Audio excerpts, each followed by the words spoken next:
How to fix ThinkPhone 25 messages notification not working. So let's start the video. First of all, open settings. In settings, scroll down and then click on apps. And then click on see all apps. Now here you can see the option messages. Now click on messages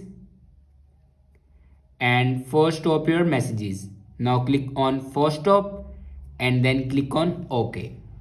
After force stop your messages, then go back to your settings and click on sound and vibration and then click on do not disturb. If you turn on do not disturb, then turn it off.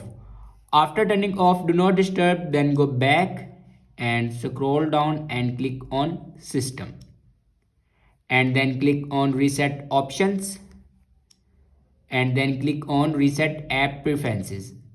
After reset app preferences, your problem will be fixed.